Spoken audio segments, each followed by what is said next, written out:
प्रातः क्लास चल रहा था 6/4/1967 गुरुवार को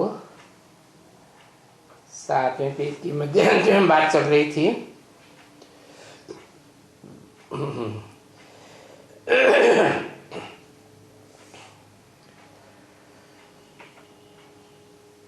कि मनुष्यों को पहले ये बात बतानी होती है कि बाप को भूल क्यों गए।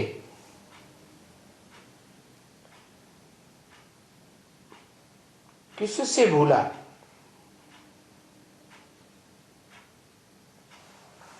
और क्यों भूला।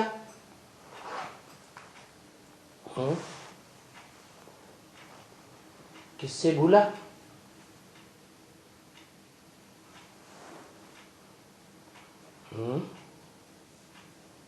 किससे, मैंने कोई कारण हुआ ना।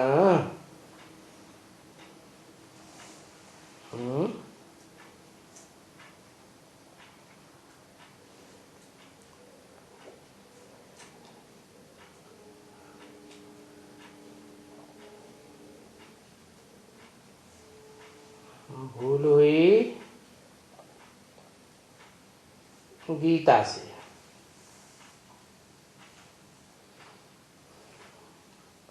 कौन सी गीता से?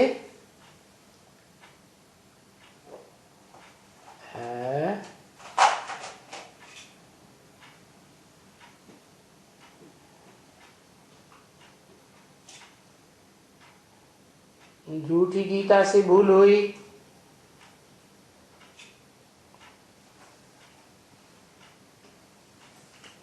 तो वही झूठी गीता में किसकी छाप है जो भूल हो गई।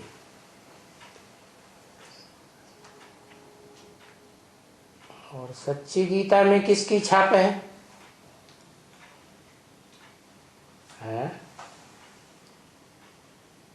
ठप्पा लगता है ना।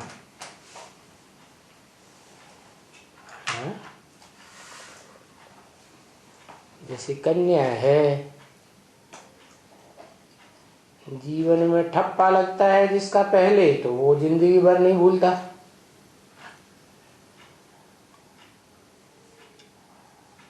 और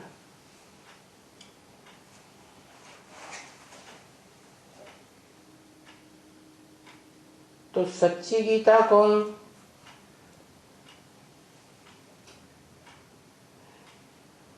जो बाप को प्रत्यक्ष कर देती है। और झूठी गीता कौन?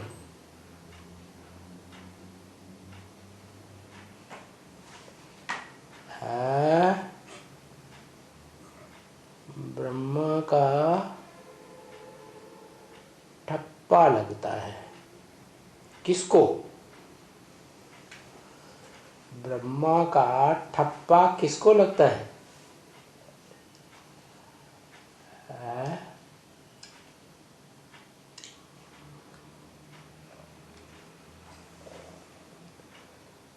झूठी गीता को।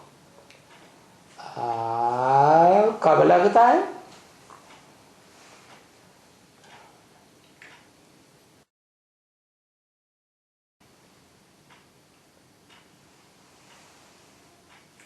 कब लगता है?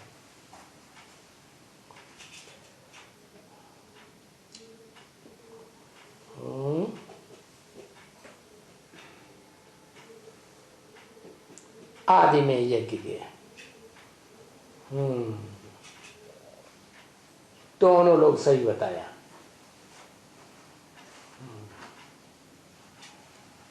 यज्ञ के आदि में बाप का ठप्पा नहीं लगा,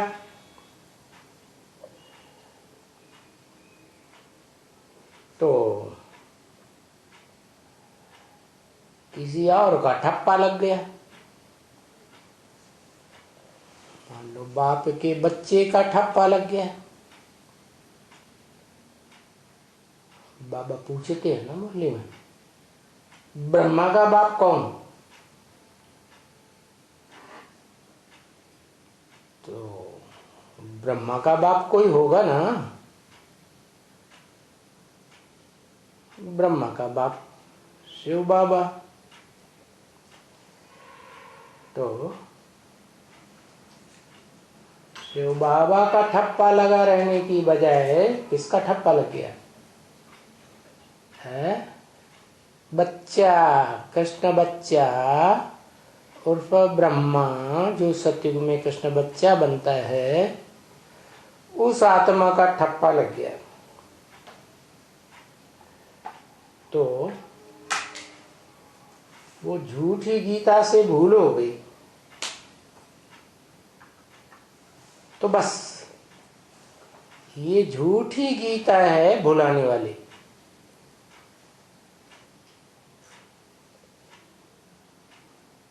और फिर क्या होगा? भूले ही बने रहेंगे या सुधार होगा? है सुधार होगा या नहीं होगा? अब बाप आया है तो सुधार तो होगा। बाप तो कहते हैं सबकी नजर दिल्ली पर है, तो बाप की भी नजर दिल्ली पर है। बाप कौन कम है? तो अब बाप की नजर है तो सुधार तो हो ही जाएगा।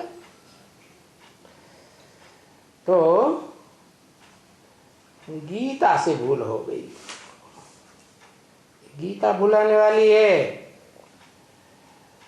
ये है भूल। बस अभी तुम कहते हो गीता पढ़ने से, ये पढ़ने से भक्ति मार्ग में नीचे उतरते जाते हो।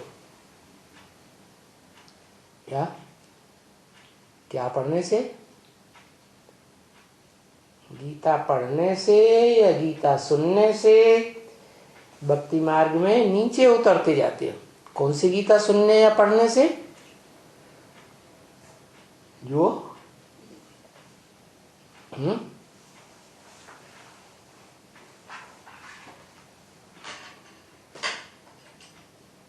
जो मनुष्यों ने लिखी है, टीकाएं की हैं बाद में ना, इसलिए जो विदेशी विद्वान है कीथ कीरो वगैरह, उन्होंने रिसर्च करके ये बात बताई दी कि गीता पहले निराकारवादी रचना थी। जैसे धर्म पिता निराकारी स्टेज वाले होते हैं, ऐसे ही गीता का भगवान भी निराकारी था। बाद में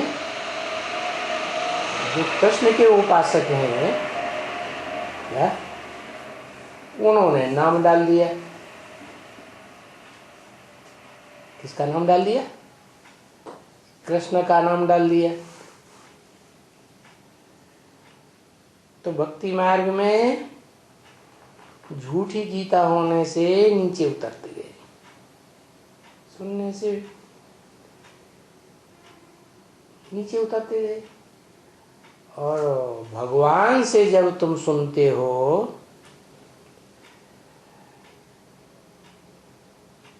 पढ़ते हो तो तुम चढ़ती कला में आ जाते हो।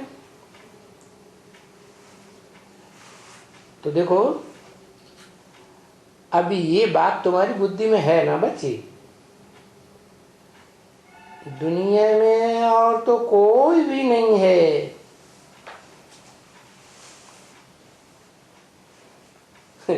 और तो गीता को बड़ी अच्छी तरह से बड़ा मान सम्मान दे करके, गीता की आरती वगैरह करके पूजते। क्या? किसको पूजते?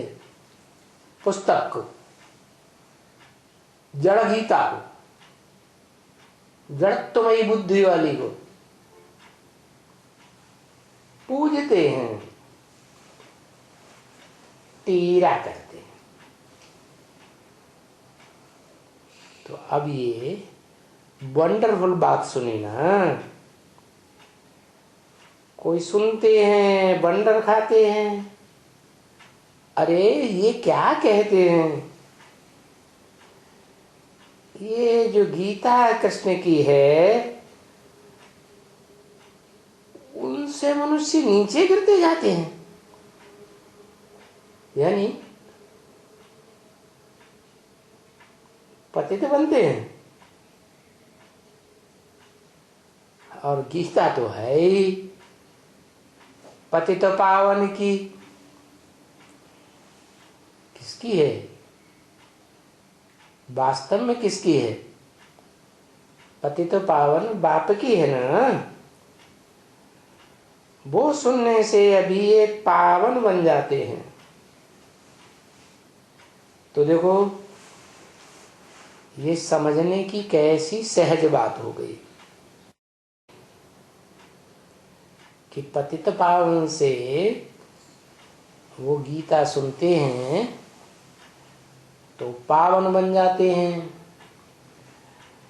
और देहधारी धर्म गुरु लोग जब उसकी टीकाएं करते हैं तो गीता झूठी हो जाती है। हम एक गीता के ऊपर ही रखते हैं ना। ये भारत तो गीता के ऊपर ही है। ये भारत धर्मखंड है ना, इसका धर्मखंड गीता ही है। और देशों के धर्मखंड अलग अलग हैं। जैसे क्राइस्ट का क्रिश्चियन धर्मखंड है, उनका गीता थोड़ा ही है, उनका क्या है? बाइबल है।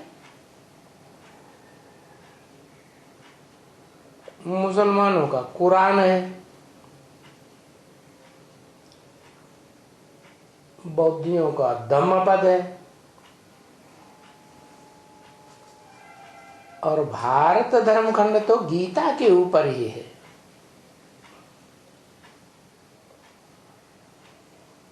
इसका उद्धार गीता से। अब वो गीता सच्ची है तो उद्धार होगा, और झूठी बनाई दी तो भारत का मुख्य शास्त्र गीता है। अभी वो गीता सुनने से, अब ये किसको मालूम है बच्चे कि ये बात बाप ने आकर के बताई है? क्या झूठी गीता से क्या होता है और सच्ची गीता से क्या होता है? झूठी गीता कैसे होती है? जो बाप की गीता थी उस पे कोई और ने ठप्पा लगा दिया तो झूठी हो गई। दुनिया तो जानती नहीं है, और तुम तो निश्चय कर लेते हो। क्या? बहुत निश्चय करते हैं और विवेक भी कहते हैं कि हाँ गीता का भगवान एक है। क्या? ये तो ढेर की ढेर टीकाएं करने वाले निकल पड़े, व्याख्याएं इतनी लंबी चौड़ी करते हैं, मोटे मोटे गीता के ऊपर धर्म ग्रंथ बना देते हैं, जैसे गीता को रैम रोम को ये ही जानते हैं। अरे गीता माता के रोम रोम को गीतापति भगवान जानता होगा या टीका टिप्पणी करने वाले जानते हैं?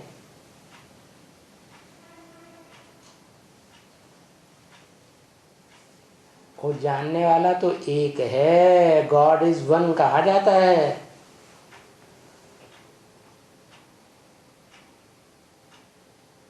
6:4:67 की वाणी का 8वां पेज। तो देखो, कृष्ण को तो भगवान हम कह ही नहीं सकते हैं, क्योंकि कृष्ण तो देवता है, 16 कला संपूर्ण है कि भगवान है। जो मनुष्यों ने भी गीता लिखी है उसमें कहीं भी कृष्ण भगवान वाच नहीं लिखा है। क्या लिखा है? भगवान वाच। अब कौन सा भगवान वाच वो भूल गए।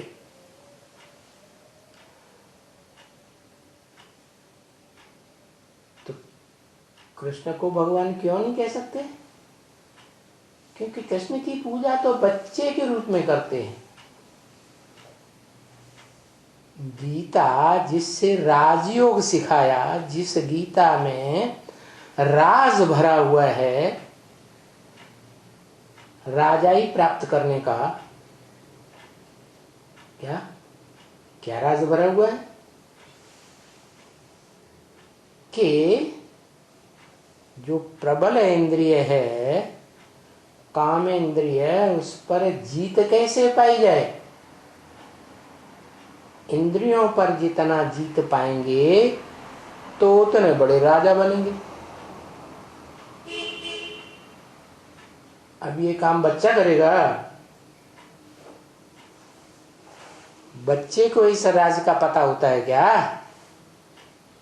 उन्होंने कृष्ण बच्चा दिखाई दिए।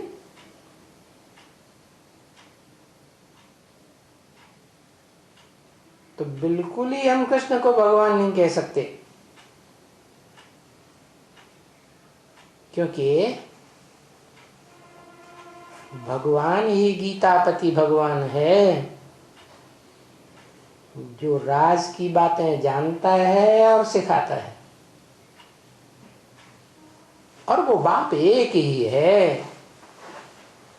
क्या अनेक बाप नहीं है? इब्राहिम, बुद्ध, क्राइस्ट, गुरु नानक, ब्रह्मा वगैरह, जो राजयोग सिखा करके राजाई प्राप्त कराए दें। क्या? हाँ, मनुष्य गुरु जो है वो क्या करते हैं? पढ़ाई पढ़ाते हैं, इंजीनियर बनाए देंगे, डॉक्टर बनाए देंगे, वकील जज बनाए देंगे।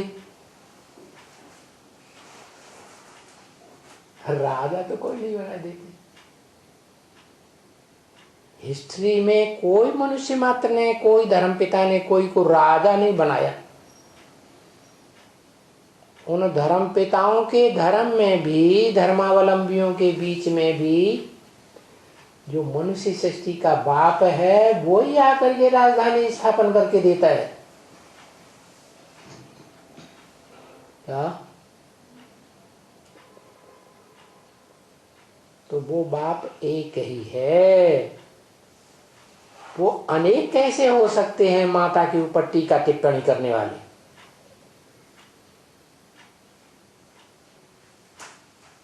उस कृष्ण को बाप नहीं कहा जा सकता, और उनको भी बाप नहीं कहा जा सकता। जो गीता के ऊपर टिप्पणी करते हैं, टीका लिखते हैं, अरे वर्षा बाप से मिलता है या भाइयों से मिलता है? इब्राहिम, बुद्ध, क्राइस्ट, ब्रह्मा वगैरह क्या हैं? ब्रह्मा का भी बाप है शिव, त्रिमूर्ति शिव कहा जाता है ना। तो धर्मपिता ही भी बाप से वर्षा लेते हैं। कम से कम एक जन्म की सुख शांति मुक्ति, जीवन मुक्ति का वर्षा तो लेते ही हैं।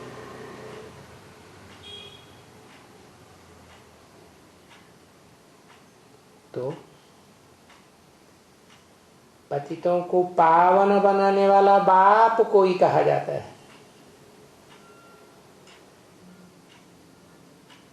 हम पतित तो वापस ही नहीं जा सकते हैं। क्या जा सकते हैं? नहीं जा सकते। क्यों? क्योंकि देह भान रह जाता है। देह भारी होती है कि आत्मा भारी होती है? देह भारी होती है तो नीचे ही धरी रहेगी। देह भान वाला नीचे ही धरा रहेगा, ऊपर उड़ेगा ही नहीं।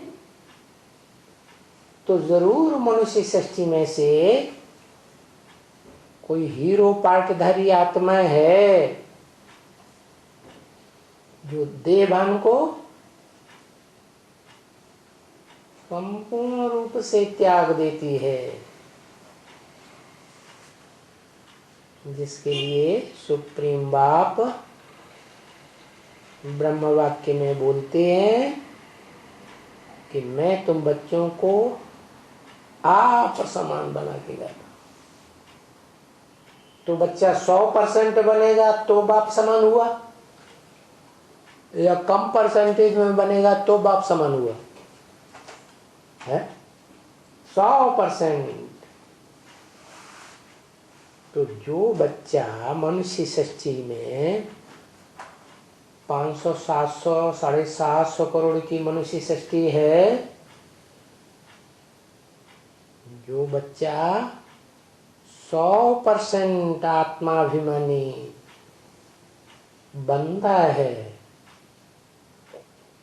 वो ही बच्चा उस परम धाम की स्टेज में टिक पाता है।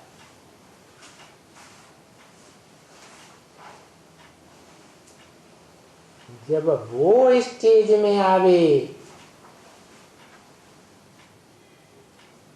तब हम वापस शांति धाम में जावे। क्या क्या आवे? वो संपन्न स्टेज आवे तब हम वापस शांति धाम में जावे। ले जाने वाला कौन है? ले जाने वाला कोई है ना। झाड़ के चित्र में भी दिखाया है। कौन है झाड़ के चित्र के ऊपर बैठा हुआ? मनुष्य सृष्टि का बाप संपन्न रूप में है। कैसा संपन्न रूप दिखाया है? नग्न रूप, माने देह रूपी वस्त्र जैसे है ही नहीं। देवान नाम निशान को नहीं रहा। तो वो उस स्टेज में आवे तब हम वापस शांति धाम में जावे। वो पाप आत्माएं गंगा को स्नान करके पतित बनाते,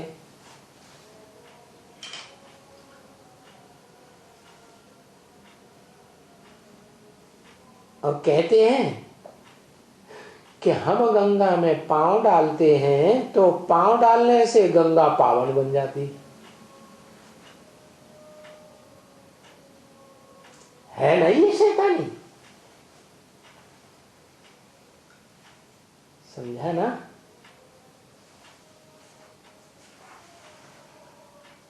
वो तो बिल्कुल सिद्ध है।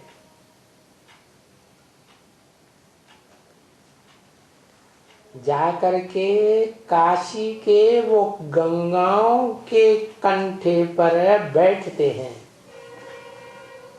और बैठते ही इसलिए हैं कि हम जब मरे तो गंगा जल मुख में हो।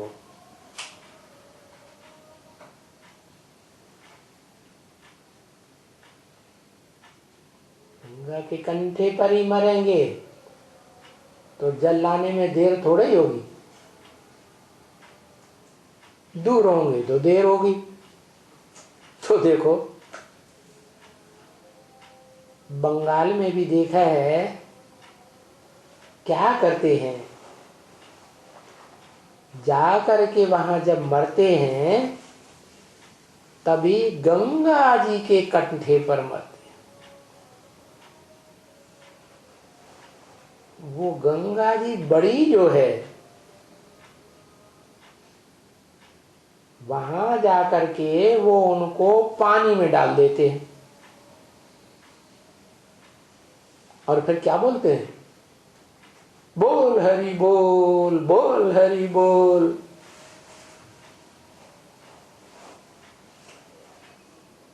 बेचारे में थोड़ा बहुत प्राण होते हैं ना, डुबक डुबक करते हैं, और जो प्राण होते हैं वो भी निकल जाते हैं। ऐसे भी होता है। तो समझते हैं कि गंगा में इनको डुबक डुबक करके बहुत गंगा जल पिलाया। मरते समय डुबक लगाएंगे तो मुंह में नाक में पानी घुस जाएगा, फिर क्या होगा, न मरता होगा तो भी मर जाएगा। तो समझते हैं हमने बहुत डुबक लगा के इसको बहुत पानी पिलाया, गंगा जल पिलाया, ये तो एकदम बहुत मुक्त हो गया।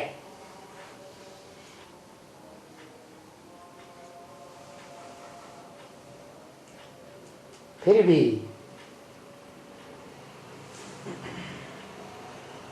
क्या करते हैं, फिर भी गंगा में डुबक लगाए देने के पर भी खेल खलास हो जाता है।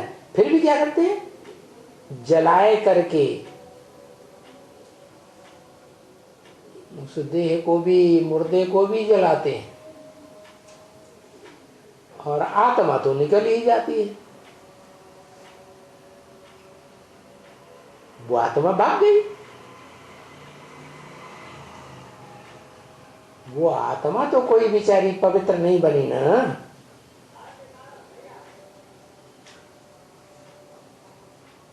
तुम तो शरीर को जलाया ना अग्नि में, तो शरीर पवित्र बना, यह आत्मा पवित्र बनी।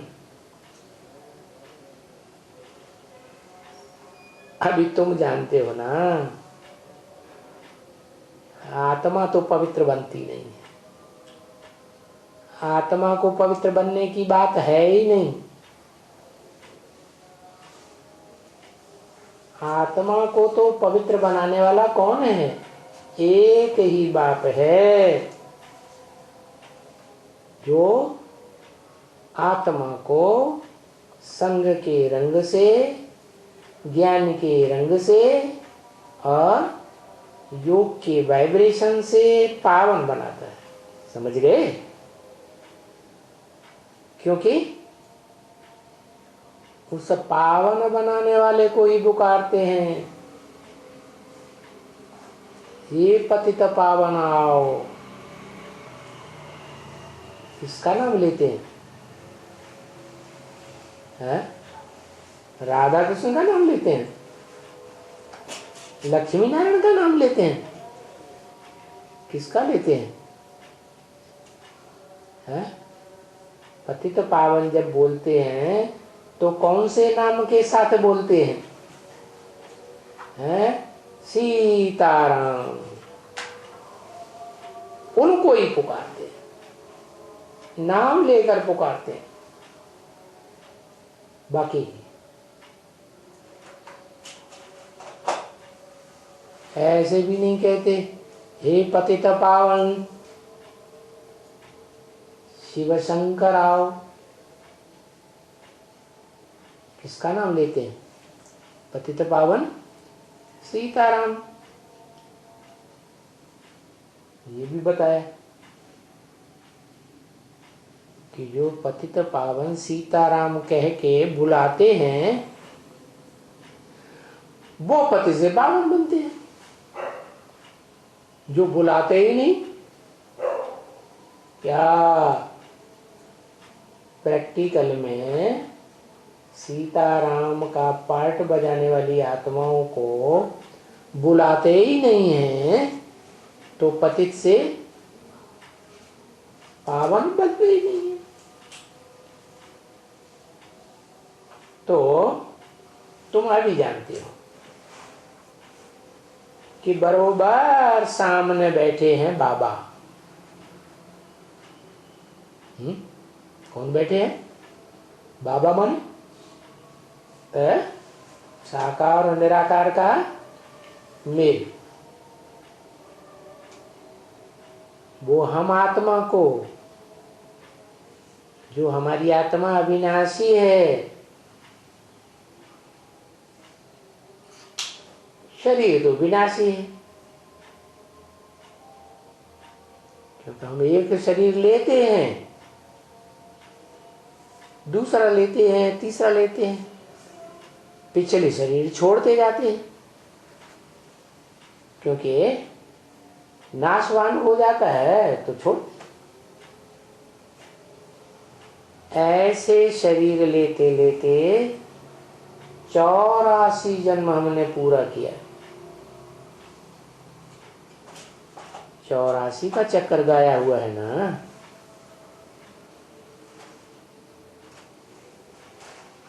क्या ऐसे कोई नहीं कहता लख 84 का चक्कर। विद्वान पंडित आचार्यों ने बोल दिया है कि मनुष्य आत्मा 84 लाख जन्म लेने के बाद मनुष्य का जन्म मिलता है। वो तो उन्होंने चालाकी से इसलिए बोल दिया कि कोई पूछे न कि चतुर्युगी में हिसाब तो बताओ कि कैसे कैसे कितने कितने जन्म किस युग में लेते हैं।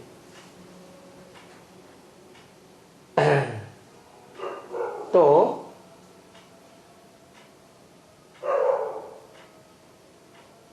ये सब कुछ न बताना पड़े डिटेल में, इसलिए बता दिया 84 लाख जन्म होते हैं। नहीं तो होते कितने हैं वास्तव में? 84 जन्म होते हैं जिनका हिसाब आसानी से बताया जा सकता है और सब कोई समझ सकता है। क्या? क्योंकि सतयुग के आदि में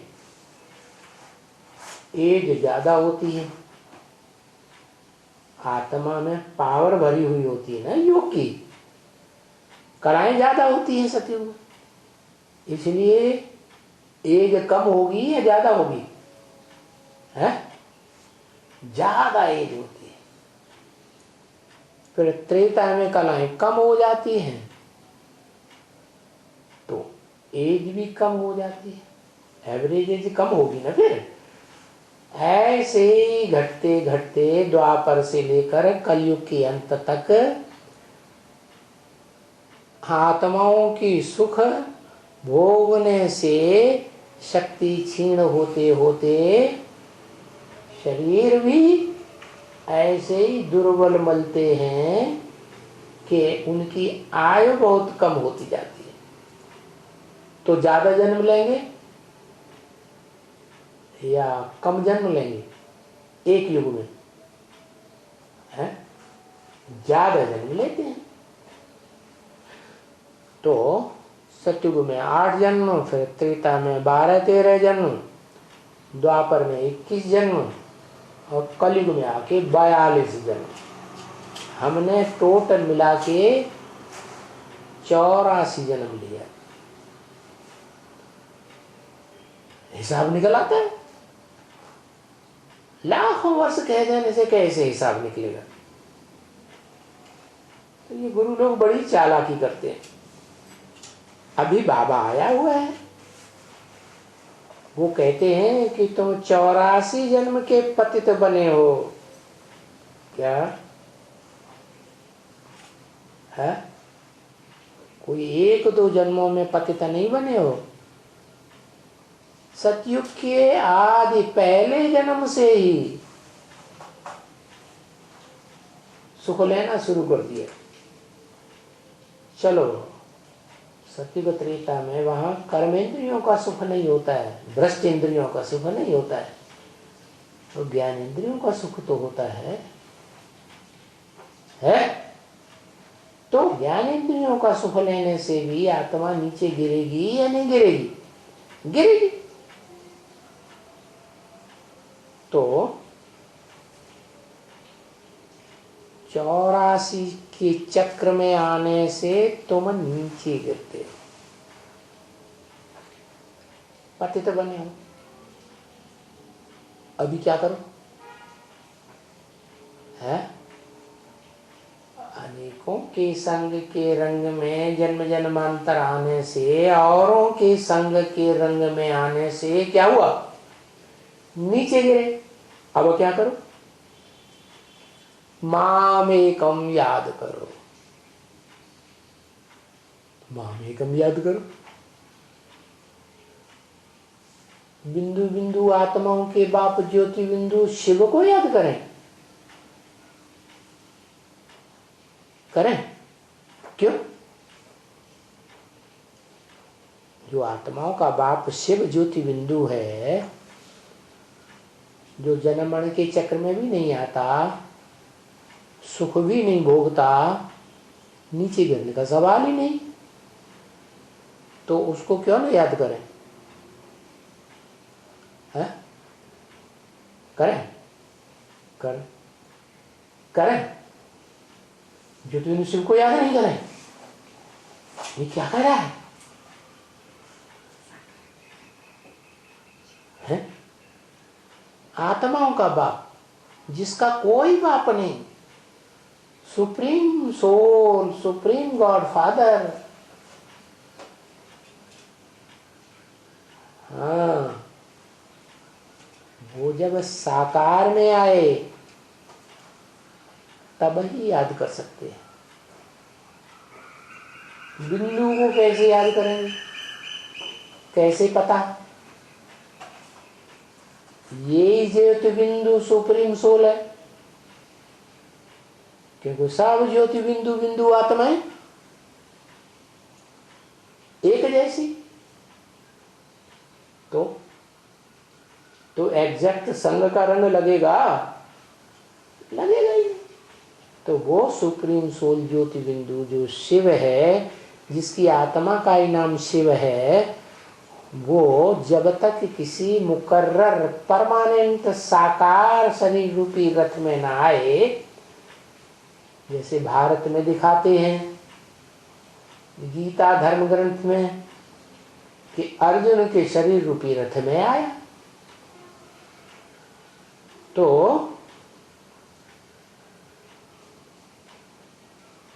मुझे याद करोगे तो कैसे याद करोगे?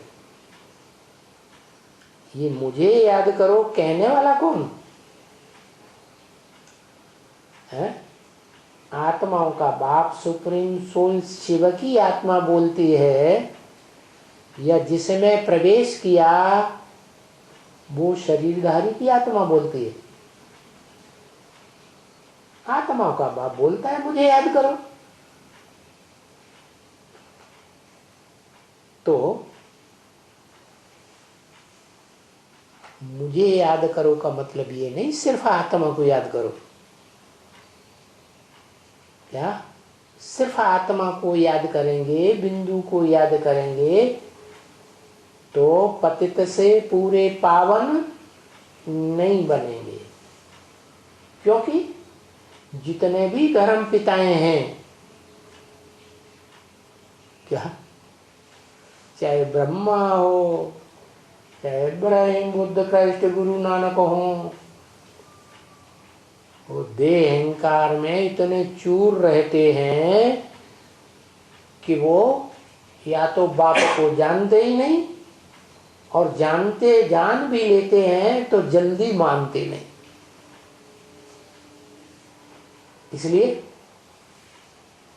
इसलिए वो पूरे पावन नहीं बन पाते। क्या पूरे पावन नहीं बन पाते? तो उनके शरीर जो हैं वो विनाशी रह जाते।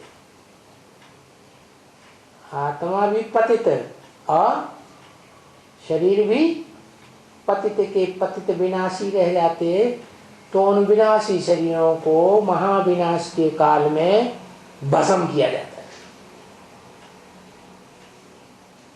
ताकि आत्मा रह जाए। फिर क्या, फिर तो आत्मा तो कमजोर रह गई।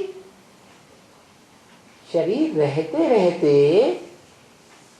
पति से पावन बनी होती आत्मा तो पूरी प्राप्ति होती।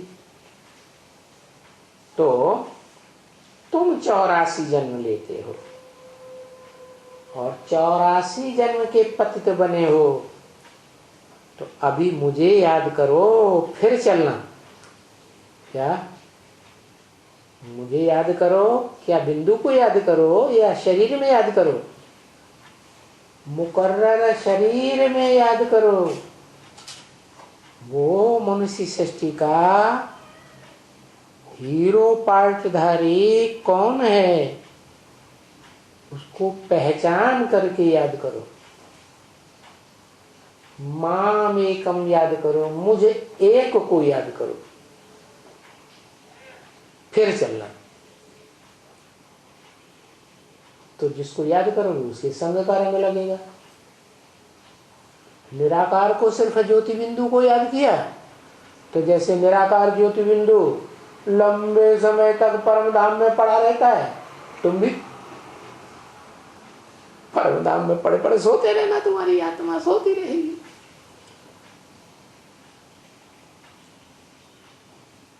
इस स्वर्ग की सृष्टि में तो नहीं आ पाएंगे। क्या हेवनली गॉड फादर आकर के जो हेवन की दुनिया रचते हैं, उस हेवन में नहीं जा सकेंगे।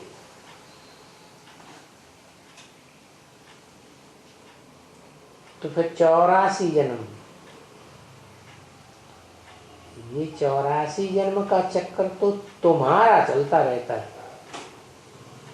न इनका चलता है ब्रह्मा का, न इनके फॉलोअर्स का चलता है। पूरा 84 का चक्र, कुछ न कुछ वर्ष कम हो जाएंगे। ये ब्रह्मा की कितने वर्ष कम हो जाते हैं? 50 वर्ष कम हो जाते हैं ना। तो जब ब्रह्मा के ही ज्ञान चंद्रमा ब्रह्मा के ही 50 वर्ष कम हो जाते हैं, तो उनके फॉलोअर्स के, उनके बच्चों के, उनके तो और ही कम हो जाएंगे। तो तुम बच्चों का 84 का चक्कर चलता है, और अभी तुम जानते भी हो कि बरोबर और पूछते हैं। क्या तुम भी जानते भी हो और बरोबर पूछते हैं, क्या आगे कब मिले हो? है? क्या बच्चों से पूछते हैं आगे कब मिले हैं? हाँ बाबा, है? हम आत्मा है ना, तो हम आत्मा पार्टधारी है। तो हम आत्मा पार्टधारी पूर्व कल्प में भी मिले थे जब आप आए थे। उससे पहले जो पूर्व कल्प हुआ था उसमें भी मिले थे, क्योंकि हम ही तो 84 जन्म पूरे क्रॉस करते हैं, है? जो रुद्र के बच्चे कहे जाते हैं, रुद्र यज्ञ के बच्चे हैं, रुद्राक्ष का जिनकी यादगार माला बनती है, जो रुद्र की आंखें हैं, जिन रुद्र की आंखों से रुद्र सारे संसार का समाचार लेते रहते हैं। क्या रुद्राक्ष क्या करते हैं? सारे संसार का समाचार लेते हैं, धर्म पिताओं में भी प्रवेश करके उनके पूरे परिवार का सारा समाचार दे देते हैं। तो अब तुम बच्चों से पूछते हैं आगे कभी मिले थे? हाँ बाबा, हम तो अनेक बार मिले हैं आपसे। क्या जब भी कल्प का अंत होता है और नए कल्प की शुरुआत होती है तो हम आपसे मिलते हैं। दूसरे धर्म वाले हैं, मिलते हैं या दूर ही दूर रहते हैं? सन्मुख आके मिलते हैं या दूर ही दूर रहते हैं? चारों तरफ लगाए फेरे फिर भी हरदम दूर रहे, उनका तो ये हाल है। तो तुम बच्चे हो जो कल्प कल्प अनेक बार मिले हो। देखो झट कह देते हैं अनगिनत बार मिले हैं आपसे, एक बार थोड़े मिले हैं। आप कहते हो आगे कब मिले? हम तो बाबा आपसे कल्प कल्प मिलते ही आते हैं। आप हमसे प्रश्न पूछते हो हैं? अरे औरों से पूछो ना जो आपसे नहीं मिलते हैं, आपसे सन्मुख आके मिलते ही नहीं, सन्मुख आते भी हैं तो भी विमुख रहते हैं अंदर से। क्या अंत में धर्म पिताएं भी आवेंगे, सलामी भरेंगे, चले जाएंगे, लेकिन अंदर में खोटापन रह जाएगा। ये है अल्लाह में, हम बिल्कुल नहीं मानेंगे।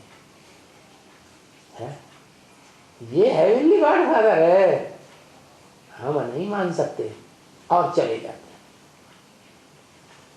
तो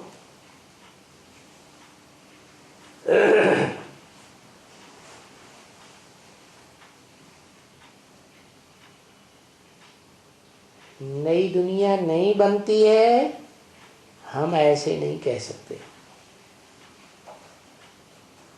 क्यों? क्योंकि हम तो कल्प कल्प आपकी बनाई हुई नई दुनिया हेवन में जाते हैं। है? जो और दूसरे धर्म वाले हैं वो कह देते हैं कि अब कोई नई दुनिया बनने वाली नहीं है, क्योंकि उनके जीते जी तो वो नई दुनिया इन आंखों से नहीं देख पाते। ऐसे कह सकते पुरानी से नहीं बनती है। क्या क्या हमको विश्वास है क्या कि ये पुरानी दुनिया ही क्या बन जाएगी, नई दुनिया बन जाएगी। इस पुरानी नरक की दुनिया के बीच ही हमको बाप आकर स्वर्ग की दुनिया बना के देते हैं। नरक की दुनिया भी रहती है और उसके बीच हमको स्वर्ग की दुनिया बना के देते हैं। उस दुनिया में हमें कोई टेंशन नहीं। क्या तो दुनिया वालों को है? दुनिया वालों को तो बड़े टेंशन रहते हैं, क्योंकि जो 10 सिर है ना 10, उनको बच्चा बनाया हुआ है जन्म जन्मांतर, तो टेंशन तो रहेगा। बाप कहते हैं मुझे एक को अपना बनाओ, माम एक हम याद करो। तो देखो तुम्हारी बुद्धि में है क्या कि दुनिया पुरानी से नई बनती है, क्योंकि तुम्हारे जिंदगी में रहते रहते ही नई दुनिया बन जाती है। और जो धर्म वाले हैं या धर्म पिताएं हैं, महाविनाश होने से पहले उनकी जिंदगी में रहते रहते नई दुनिया का मुख वो नहीं देख पाते। बाप आकर के करते हैं क्या नई दुनिया।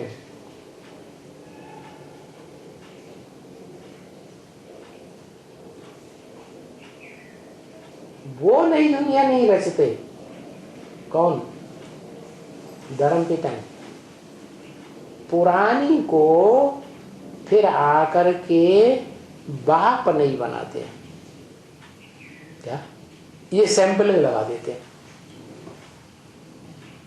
जैसे पौधे का सैंपलिंग लगता है ना, पुराने से पौधे से नया पौधा तैयार कर देते हैं। तो ऐसे ही पुरानी दुनिया की आत्माओं को तुम जैसे बच्चों को निकाल करके फिर क्या करते हैं, योग बल से नया बना देते। सतयुग था तो सतयुग में तो बाबा को बुलाते ही नहीं है, वहां तो नई दुनिया है। नया मकान होता है तो सुख ही सुख, पुराना होता है तब दुख होता है। तो तभी बोला जब पुरानी बनती है तो वो नई कैसे बने, इसलिए फिर चिल्लाते हैं बाबा करके नई दुनिया बनाओ, उसमें सुख और शांति होती है। नहीं तो क्रिएटर कहने से सिर्फ तो नई दुनिया, पर नई दुनिया में तो आते ही नहीं है। ये बाबा आते तो हैं पुरानी को नई करने, वो धर्म पिता हैं, अपने धर्म खंड के क्रिएटर हैं, अपने धर्म के क्रिएटर हैं, परंतु नई दुनिया तो बनाते ही नहीं। चलो बच्ची, कौन जाएगा? कोई ने कहा गुलजार। बाबा को याद करते जाओगी?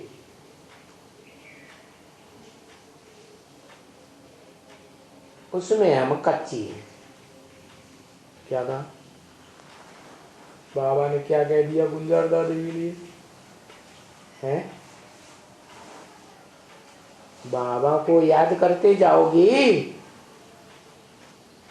कहाँ जाने की बात हो रही थी? संपन्न बन के जाएंगे, आत्मा संपूर्ण बन के जाएगी, पावन बन के जाएगी, या पतित ही बनी रहेगी तो चली जाएगी? हैं? पावन बन के। तो गुलजार से पूछा, गुलजार के लिए बोला कौन जाएगा बच्ची? तो कोई ने कहा गुलजार जाएगी। बाबा ने बोला गुलजार, ऐसे बोला, विस्मय करते हुए बोला, आश्चर्य से, गुलजार जाएगी? बाबा को याद करते जाएगी? माना ये प्रश्न चिन्ह क्यों लगा दिया कि बाबा गुलजार को बार बार बच्ची को बुलाते थे बचपन से, वो कभी आती नहीं थी, उसकी जन्म जन्मांतर की रग ब्रह्मा बाबा की आत्मा से नहीं थी। और जब दिल्ली में कमला नगर सेंटर पहले खुला तो फट से तैयार हो गई। किसके साथ जाने के लिए? जगदीश भाई के साथ जाने के लिए। तो बाबा बड़ा लंबा करके रहका मारते हैं, गुलजार बाबा को याद करते चली जाएगी?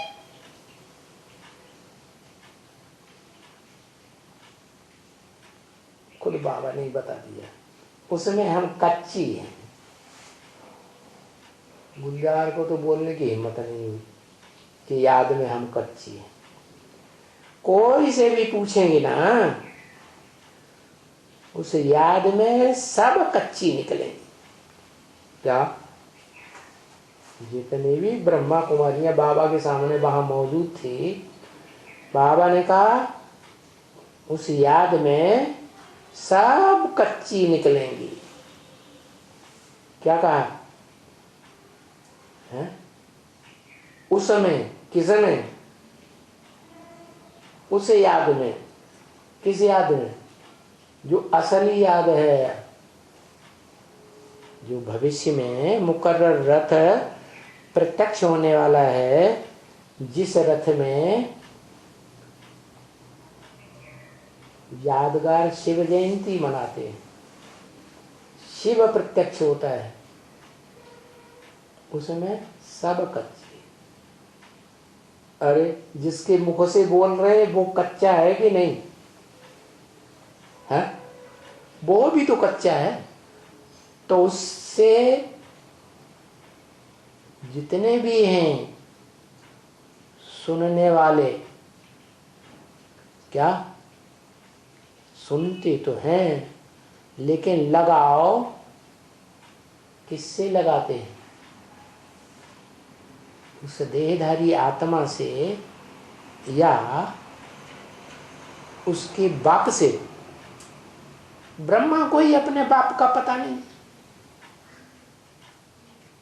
कि मेरा बाप कौन, मुझे ब्रह्मा किसने बनाया। तो बताया ये सब बच्चियां कच्ची निकलेंगी। क्या कहा है? भविष्य में भी ये कितना भी पुरुषार्थ करें, ये बच्चियां क्या हो जाएगा? कच्ची निकलेंगी। उनमें अगर वो सफलता पड़ जावे, बस वो ही याद रहे। क्या वो ही करके दूर क्यों कर दिया? जो भविष्य में पार्ट प्रैक्टिकल में आने वाला है सारी दुनिया के सामने, वही याद रहे, तो पीछे तो खेल भी खलास हो जाएगा। उसमें बड़ी मेहनत है। किसमें? उस याद में। किस याद में? जो मुकर्रर रथ में शिव बाप संसार के सामने प्रत्यक्ष होता है, उस याद में तो बड़ी मेहनत है। क्यों? साकार में निराकार को याद करना सहज है या कठिन है? सहज है, फिर बड़ी मेहनत क्यों बता दी? बताओ, बड़ी मेहनत क्यों?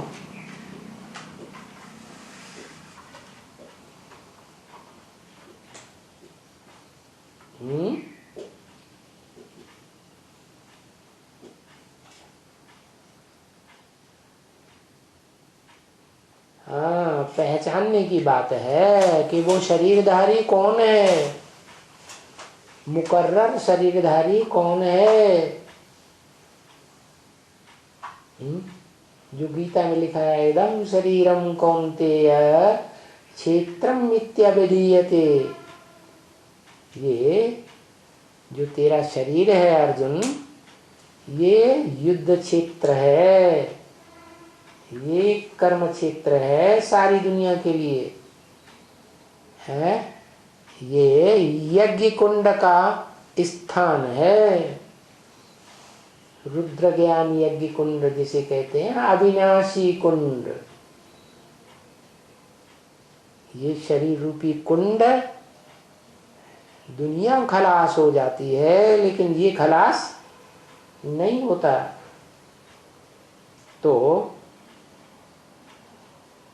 वो मुकर्रर रथ अगर याद रहे तो पीछे तो खेल ही खलास होता है। इसको याद करने में बड़ी मेहनत है।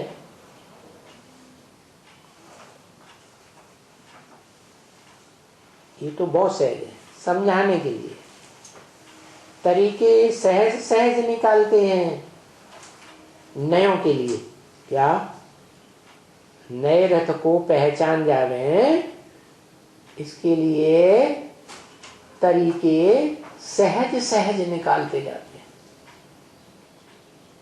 पहले इतने सहज समझानी नहीं थी ज्ञान की, अभी तो बाबा की ऐसी वाणी चलती है कि बाहर की दुनिया वाले भी झट से समझ जाए कि वो भगवान का मुकर्रर रथ कौन सा है। तो नयों को समझाने के तरीके अच्छे अच्छे निकलते हैं। नए बाद में निकलेंगे या पहले से निकले? बाद में निकले। अच्छे तरीके निकलते हैं तो जल्दी समझ आए। तो तुमको 30 बरस लगते हैं, 25 बरस लगते हैं कि 20 बरस या 10 बरस या 5 बरस, तो जो पिछाड़ी में आएंगे उनको तो बहुत थोड़ा टाइम लगेगा पहचानने में। किसको पहचानने में? है जिस मुकर्रर रथ में सुप्रीम सोल गॉड फादर प्रवेश करते हैं, सुप्रीम सोल, इसलिए उनको फायदा है पहचानने में। किनको? जो अंत में नए नए निकलेंगे उनको पहचानने में फायदा है। समझा दादी? क्या कहा? दादी को ही पकड़ लिया है। तुमको फायदा नहीं है, तुम तो पुरानी हो। क्या कहा? किससे पूछा? किसका नाम लिया? दादी। कौन सी दादी? है देरी से आए हैं तो उनके लिए तैयार माल मिलता है? एकदम विनाश सामने खड़ा है, उस समय जो आएंगे उनके लिए तैयार माल मिलेगा। गीत चला, धरती को आकाश पुकारे। क्या? किसको पुकारे? धरती को। क्यों? हाँ? आकाश तो इतना ऊंचा, धरती तो इतनी नीची नीची पड़ी हुई है। क्यों पुकारे? क्योंकि धरती पर ही देह अभिमान की मिट्टी वाले लोग रहते हैं, जिनको देह होती है? वो आकाशवासी जब तक देह में प्रवेश न करे, मिट्टी में धरणी में ना आवे, तब तक कोई काम नई सृष्टि बनाने का नहीं कर सकता। तो धरती को आकाश पुकारे।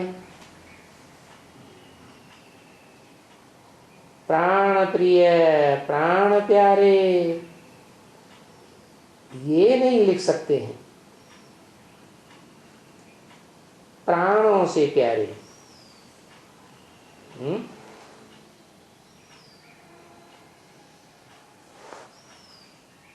स्त्री पुरुष को हमेशा लिखती है प्राण प्रिय, प्राण प्यारे, ये नहीं लिख सकते हैं। ये माने कौन? हा? कौन? हाँ, ब्रह्मा बाबा ने लिख सकते हैं प्राण प्रिय, प्राण प्यारे। कौन लिख सकते हैं? क्योंकि ये तो पुरुष तन है। धरती कौन है? कन्याएं माताओं को धरती कहेंगे या पुरुषों को धरती कहेंगे? हैं? ज्यादा देहवान किस में होता है? कन्या माताओं में देहवान होता है ज्यादा। तो ये नहीं लिख सकते प्राण प्यारे, प्राण प्रिय। पुरुष को हमेशा लिखती है प्राण प्रिय, प्राण प्यारे। पुरुष भी ऐसे लिख देते हैं। अभी किसको नहीं तुम लिख सकते हैं? चलो बच्चे,